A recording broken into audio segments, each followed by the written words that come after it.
The nation's top infectious disease expert says January could be even worse than December for COVID-19. Good afternoon to you. I'm Lauren Traeger in for Samantha Jones today.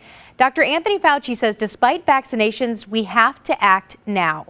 Every single person, put aside this nonsense of making masks be a political statement or not. We know it works. We know social distancing works. We know avoiding congregate setting works. For goodness sakes, let's all do it, and you will see that that curve will come down and we will get better control. There is no doubt about it that if we do that. So let's just do it. Strong words this afternoon. Meanwhile, St. Louis County took tough action weeks ago, banning indoor dining in restaurants. Of course, as a result, many restaurants are struggling to stay in business and workers are not getting paychecks. But there could be a little good news soon. We have team coverage this afternoon, beginning with our Caroline Hecker, who has learned some new information about the future of indoor dining in St. Louis County. Good afternoon, Caroline.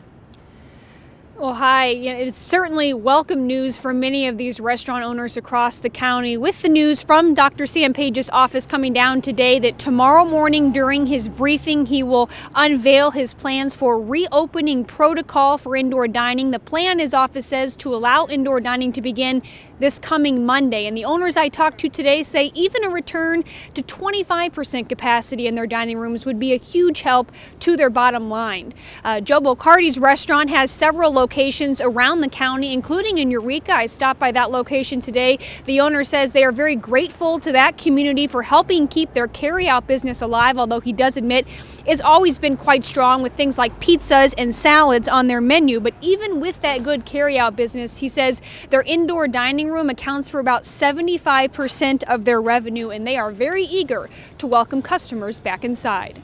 Don't mind doing our part and helping out and slowing the spread of COVID. I mean, we understand that, but it just doesn't seem right that we're the only ones doing it. And then, I mean, I hear all the time people in St. Louis County go somewhere else and they come back. So, I mean, I don't understand the logic of bringing it back into the county anyway.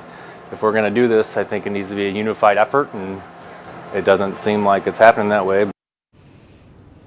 You can sense the frustration there. I heard that from a lot of restaurant owners. Now, last week during Dr. Sam Page's briefing, he said that he has been working with restaurant industry employees to try to come up with a plan that works for them, but also helps the county limit the spread of COVID-19 as much as possible. And he also hinted last week that this new plan will likely include, again, those capacity restrictions as well as a potential curfew. We're live in Clayton tonight. Caroline Hecker, News 4.